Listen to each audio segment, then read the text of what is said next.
Welcome to Rock and Roll and Biblical Wisdom. I am Jeremiah Childers. And I am Amber Blackwell Childers. And we are so glad that you have joined us again today for Rock and Roll and Biblical Wisdom, our IFBC podcast. Today we will be examining the song American Pie from 1971 by Don McLean. And we will be looking at some text. But before we do, let's take note of the song.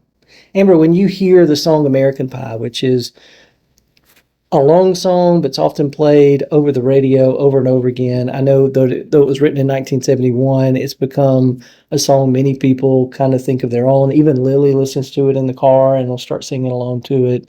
When you hear the song, what comes to your mind? Well, I really like the tune and the music and the lyrics. I feel like they say a lot of things of times gone by, but also make a lot of sense for today's time too.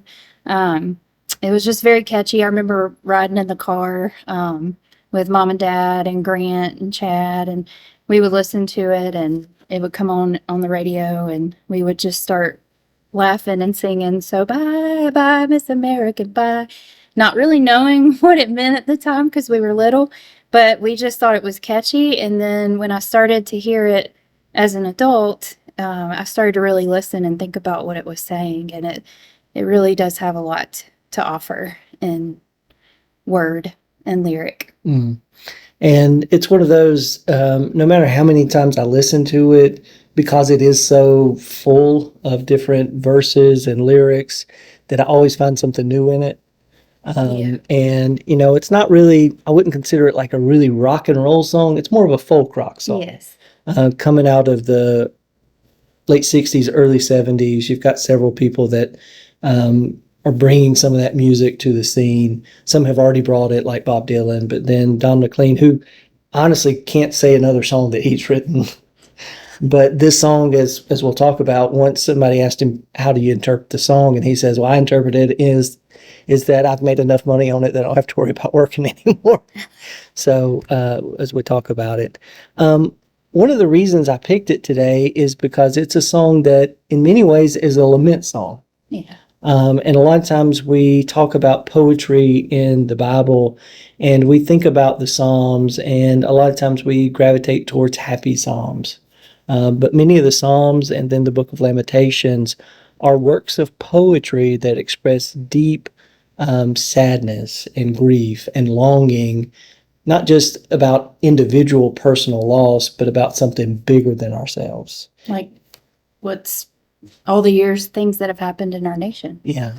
And it really comes from disillusionment. So would you just maybe read the first verses of the song just to get us in the mood? The first one? Yeah, verse 1. Okay. Because there are like 7. Yeah. So, okay. A long, long time ago, I can still remember how that music used to make me smile, and I knew if I had my chance that I could make those people dance, and maybe they'd be happy for a while. But February made me shiver with every paper I'd deliver. Bad news on the doorstep, I couldn't take one more step. I can't remember if I cried when I read about his widowed bride, but something touched me deep inside the day the music died.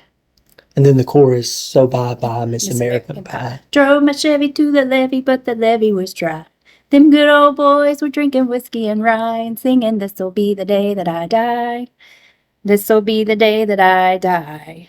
So Don McLean wrote it in 1971, but he's remembering 1959. In February of 1959, the story goes that he is out delivering newspapers, and as he looks at the front of the newspaper, he sees the story of February of 59. Buddy Holly, the Big Bopper, and Richie Valens have died in a plane crash. And for him, every time he drops off a paper at a doorstep, he can't remember if he's crying or not, but it's harder and harder to do it because for him, as someone who loves music, it feels like rock and roll has won. Yeah, it becomes reality for him. And for him, this is a childhood memory that gets kind of recapitulated over and over again in the song as other things have happened in the world that kind of bring back a sense of disillusionment with the way things are going. Mhm. One event upon another event upon another event eventually leads him to ask the question, bye bye, Miss America Pie. It becomes almost a sense of the thing that I thought was permanent, you thing you thought was forever is now gone.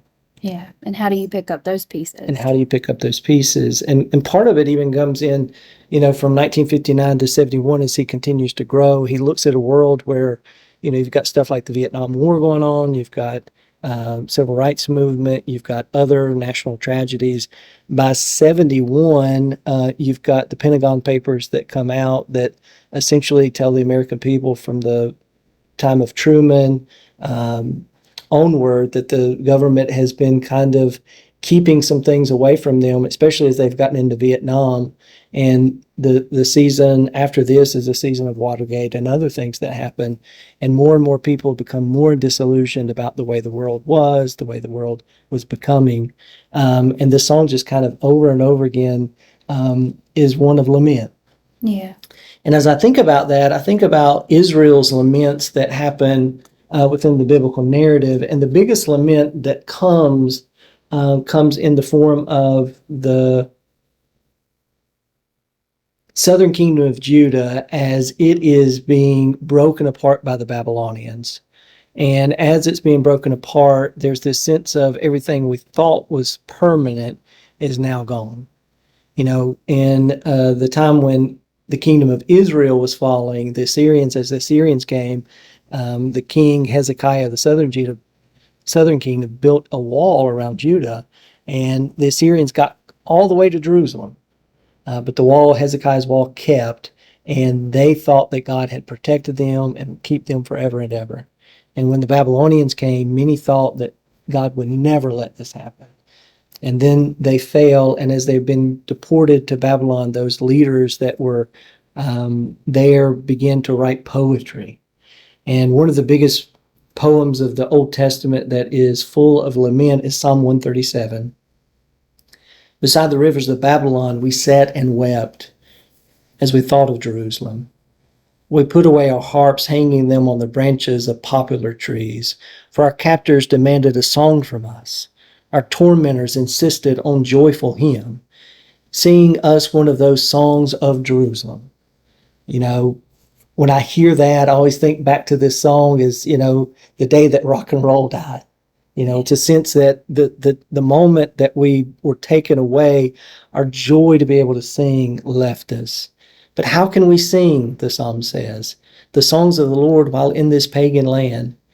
But if I forget, O you, Jerusalem, and my right hand forget how to play the harp, may the tongue stick to the roof of my mouth if I fail to remember you, if I don't make Jerusalem my greatest joy. O Lord, remember what the Edomites did on the day the armies of Babylon captured Jerusalem. Destroyed it, they yelled. Level it to the ground. O Babylon, you will be destroyed. Happy is the one who pays you back for what you have done to us. And in such anger and lament, they even say, happy is the one who takes your babies and smash them against the rocks. It's an utter cry for God, but also an utter saying that there is nothing happy that we can lean on. And the best thing that we can even imagine in the poetry of Psalm 137 is for those that have done to them to get what's happened to them. And that's a really hard place to be in a lament. And a lot of times we skip over these verses in Scripture because it's easier not to sit and to dwell with those on the rivers of Babylon. It's easier to come back to them when they return from exile. And you read the book of Ezra and Nehemiah, and you see the excitement of the rebuilding of the temple and the giving of the law. But here, in the midst of sadness, they hang up the very thing that brings them joy, their harps. And in American Pie, it's almost as though we hang up our guitar and our rock and roll music because now it's gone, and we are mourning a loss. When you hear Psalm 137, Amber, what comes to your mind? Well, what I was thinking about were with the song and with, not being able to sing and not find our joy. I think about the families that I work with who have the unimaginable and unbelievable tragedies happen to them in their lives, and whether it's caused by another person or circumstance or just clearly an accident. As humans, we want to make meaning, and we also want somebody to blame. And so it's really hard when you're heartbroken to think about the good times and the things that bring you joy in the midst of such pain. And then it rocks your world to a point where you don't know anything anymore, honestly.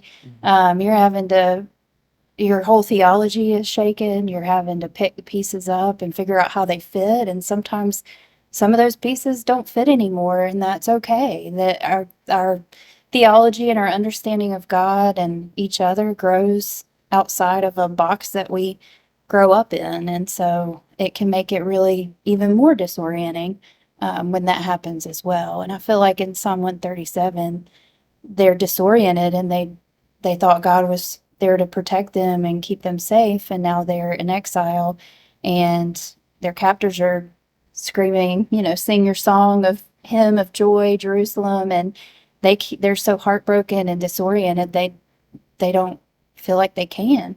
Mm. But then they realize if they don't, then they lose who they are. Yeah. And that's kind of the mixed bag of lament. It is one of sadness, but one of there's still trust and there's still hope deep down that comes out of it.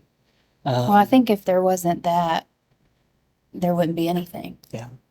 And sometimes the way that music hits us is that, there are certain songs in my life that when I'm sad or down that come up into my life. And some of those are rock and roll songs. Some of those are hymns. Some of those are other things. But I don't normally gravitate towards those songs on a sunny day when things are going well. So Psalm 137, and as we'll look at the Book of Lamentations, is a collected work of poetry from this period of mourning and loss on a national level. And for us, I think, growing up when we did in the 80s and 90s, we were very optimistic growing up. Yeah. The end of the Cold War happened. Things were going fairly well, in a lot of ways. There was lots of optimism about the future. And then 9/11 hit and the war in Iraq and Well, Afghanistan. Y2K was first. Well, Y2K, but the 9/11 really shifted kind of a sense of We're not security, not invincible, the future is unknown. And then we get to the war with Iraq and Afghanistan. Your brother went off to service. And your My brother brother went did off too. to service. And then we had friends and family members that did. And it was the topic of conversation in college. And, one of those things that became more apparent was things changed. The world changed. The way that we went to the airport changed. The way that we have done many things in the world have changed. And there was a sense of less peace, less security, More anxiety. more anxiety. There's also less trust in the government, as we've learned that there wasn't weapons of mass destruction in Iraq. The sorts of things happened during that period that have led into 2007 and 8 when the economic crash happens. Then we get other things that have happened in the world since. And more of us, are kind of, the world's maybe not going to be as good for our children as it was for us growing up. And you remember when my grandparents would say, I'm so sad for your kids. And I just never could understand that. But it's like they foresaw what could come around. And we're both history majors, so we know that things are cyclical. They are, and there's patterns, but there's this, deep sense in, I think, our generation, maybe a little bit ahead, that things aren't quite what we hoped they would be in our lifetime. And I think there's a lot of lament for that. Then we look at the world that's happened just in the last year, where we've had a hurricane that's devastated our region.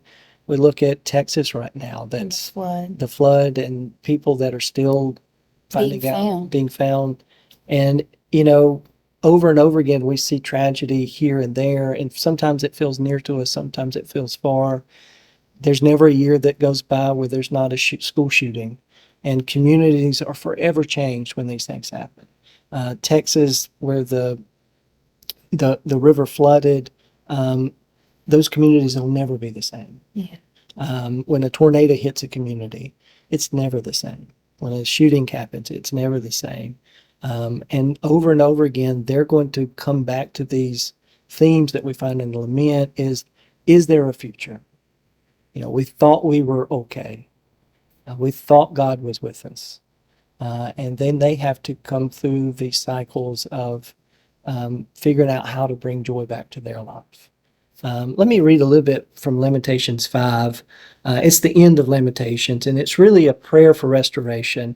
Much of Lamentations looks at Psalm 137 in many ways and expands on those themes. It says, Lord, remember what has happened to us. See how we have been disgraced. Our inheritance has been turned over to strangers, our homes to foreigners. We are orphaned and fatherless. Our mothers are widowed. We have to pay for water to drink, and even firewood is expensive. Those who pursue us are at our heels. We are exhausted, but are given no rest. We submitted to the Egyptian and the Assyria to get enough food to survive. Our ancestors sinned, but they have died, and we are suffering the punishment they deserved. Slaves have now become our masters. There is no one left to rescue us. We hunt for food at the risk of our lives, for violence rules the countryside. The famine has blackened our skin as though baked in an oven. Our enemies rape the women in Jerusalem and the young girls in all the towns of Judah. Our princes are being hanged by their thumbs, and our elders are treated with contempt. Young men are led away to work at millstones, and boys stagger under the heavy loads of wood. The elders no longer sit in the city gates. The young men no longer dance and sing. Joy has left our hearts. Our dancing has turned into mourning. The garlands have fallen from our heads. Weep for us because we have sinned. Our hearts are sick and weary. Our eyes grow dim with tears. For Jerusalem is empty and desolate, a haunted place by jackals. But Lord, you remain the same forever. Your throne continues from generation to generation. Why do you continue to forget us? Why have you abandoned us for so long? Restore us, O Lord, and bring us back to you again. Give us back the joys we once had. Or have you utterly rejected us? Are you still angry with us still? It's a hard text to read. Yeah. It's a text that looks at the end of Jerusalem as the Babylonians are destroying it and seeing all that is broken and all that is happening and asking the question, God, where are you? And I can just see those people, especially in our area, from the remnants of Hurricane Helene, and how, just how devastated they were. And I can't help but question, if I were in that place, where are you, God? Yeah. The joy has left our hearts. Our dancing has turned into mourning. Again, it reminds me of American Pie. This sense of, rock and roll has seemed to have disappeared for someone when tragedy hits. Would you like for me to read the verse and the deleted verse? Because I think they go well together. They do go well together. And just a little heads up, I'm not sure where the deleted verse came from. We were looking online. If somebody knows where this came from, I'm guessing somebody has used McLean's, original handwritings and found a deleted verse. If not, it fits really well. It's beautiful. So go ahead and read that verse. Well, I'm going to read the verse before it that people know. I met a girl who sang the blues, and I asked her for some happy news, but she just smiled and turned away. I went down to the sacred store where I'd heard the music years before, but the man said the music wouldn't play. And in the streets, the children screamed, the lovers cried, and the poets dreamed, but not a word was spoken. The church bells all were broken. And the three men I admire most, the Father, Son, and the Holy Ghost, they caught the last train for the coast the day the music died, and they were singing. And there I stood alone and afraid. I dropped to my knees and there I prayed. And I promised him everything I could give if only he would make the music live. And he promised it would live once more, but this time one would equal four. And in 5 years, four had come to mourn, and the music was reborn.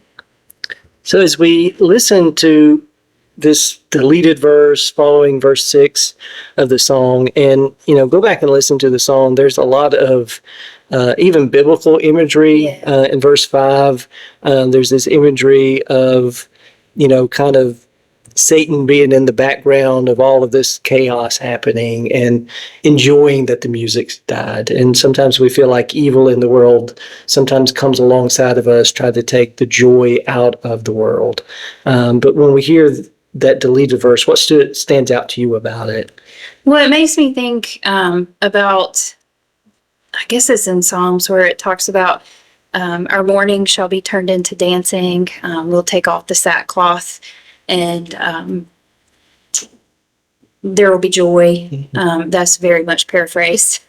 But I kept thinking about the verse in Lamentations about our dancing has turned to mourning. And I think this verse, I just think is so beautiful because it just brings hope in the midst of this whole sad reality that has become his reality over the years. And bye-bye Miss American Pie, the American Pie that he has known. But now the music is being reborn. And so what does that look like? And I think for us, a lot of times we're New Testament people. Sometimes we don't come to the Old Testament as much as we need to. But one of the things I love is that Jesus constantly goes back to the Old Testament. And in Matthew's gospel and other gospels, you hear that. But when Jesus is on the cross in Mark's gospel, and he has something to say. He quotes a psalm of lament, Psalm 22, my God, why have you forsaken me? And if you read the whole of that psalm, there's hope at the end of it, but it's only after the pain of the psalmist. And it's only after the pain of Jesus that we can come to resurrection.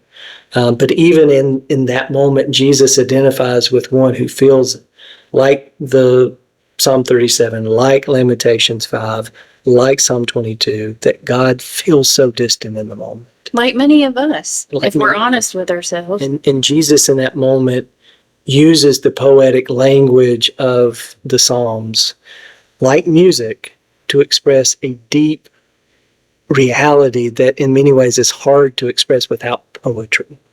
And I love Don McLean's language and poetry within the psalm because it offers us deep mourning, deep loss, deep grief in a way that we all can connect to. If I were to write just, how I felt on a given day, but not use poetic language, it doesn't bring it to life every time somebody reads it. When I read Psalm 137, when I read Psalm 22 or Lamentations 5, it takes on new life when I read it because of the poetic way that it's written.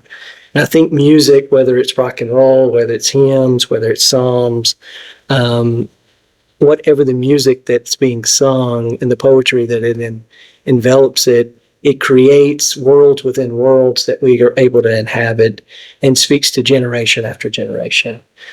We didn't grow up when Don McLean did. We grew up in a generation removed from it, but we can sing it today and say, hey, we've lived through experiences that remind us of this disillusionment.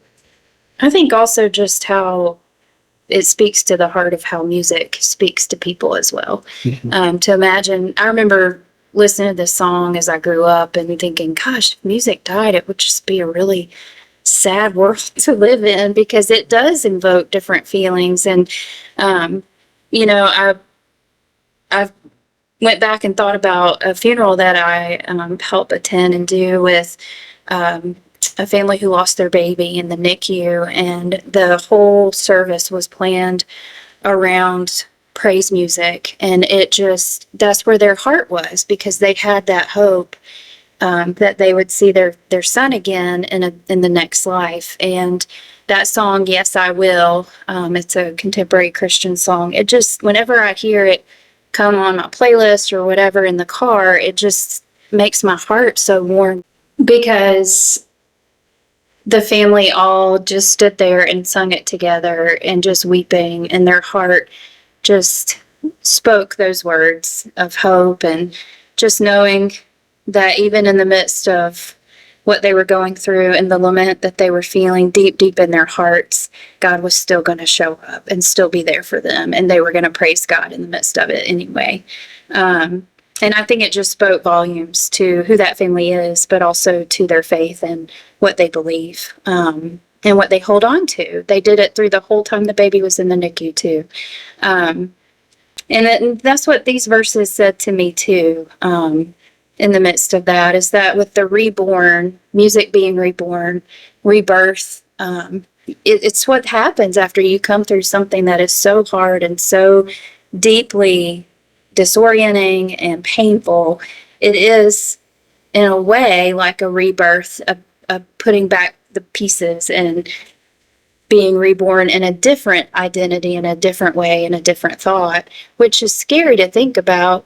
But it's also, as a community, people, after tragedies, when people come together, they find new meaning and new life in their community and with each other.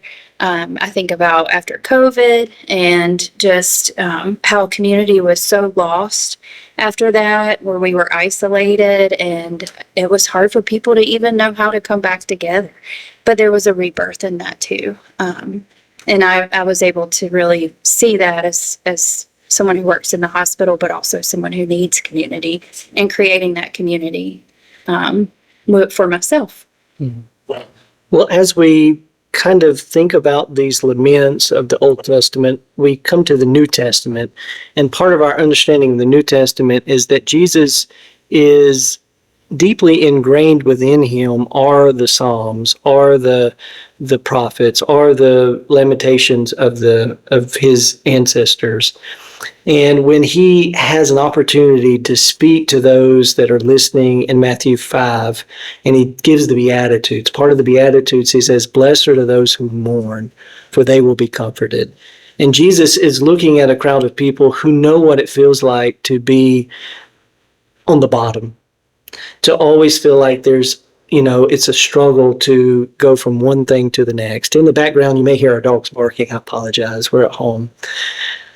But Jesus says to the crowd, "Blessed are those who mourn, for they will be comforted. Blessed are those who look at the world and realize it's not what it should be." And in that moment, he gives us permission to be people that mourn a world, but that in their mourning, there is this acknowledgement that there will be a day when God will comfort you. Amber, as we close today, what final thoughts do you have about this song, about lamentation in general? I think about what we had actually had a side conversation about, and talking about music and how it speaks to our soul and how it can be soul healing. And I have a really sweet friend back early on in my career at the hospital, and he was a musician, and he would always play at different clubs, and I would go and listen to him. He was an acoustic guitar player, and he would always, it took me back to that place where I would go to all his shows, because I was very supportive of him, and he's just a beautiful person. But he was so optimistic and so positive, and you just never really saw him not laugh or smile. And he would always close his set with American Pie. And as he did that, as I thought about the verses, as I thought about his journey in life, he had a really difficult life, and he was in the midst of taking care of his aging parents, and they were both very sick. And he would sing this song because he loved it, he would say, but towards the end, when he was finishing, I would see him cry while he was finishing the song, and I knew it just deeply touched him. And it really brought him to life for me, and vulnerability, and seeing that music can touch your soul in a way that is special, that speaks to you in that moment. And I always just thought it was beautiful for me to know his story, and to know that he closed out all his shows with American Pie, and not just because it was the longest song, which was his joke. And for each of us, I think as we go through life and we have those seasons where we feel melancholy, we feel sad, partly because of things going on in our life, but a lot of times because of what's going on in the life of the world. We oftentimes have our playlist. We have certain songs that we go to, American Pie. It might be for me, Led Zeppelin's The Rain Song if I'm having a sad day. I love that song. It talks about the seasons of emotion. And it's a wonderful song if it's raining outside and you're feeling down. Just play that song. And my song was always Imagine. Imagine By by John John. So there are parts of us each have our own psalmster or psalter, however you want to say it, that is both parts of the biblical text, parts of hymns that we know, and parts of secular music that speak to our soul. And I think each of us should give ourselves permission on certain days when we are mourning to allow God to comfort us through the inspiration that comes oftentimes through music. If God inspired the hymns, I think God inspires us in the listening to music sometimes to allow poetry to speak to us in ways that regular words can't, because they speak to a bigger reality and they speak to the ways that our heart longs for things that oftentimes we can't have in the moment. But eventually God can comfort us through the imagination of music. I think about a time where I was very low, and it was, 10 years ago or so. And the only song that came to my mind and to my heart that just I sung when I woke up and as I was going through my day was the old hymn that I had never sung in my life, but it came to me, "Oh, love that will not let me go." Mm-hmm. And I would just sing that over and over and believed it. And that's where that hope held out.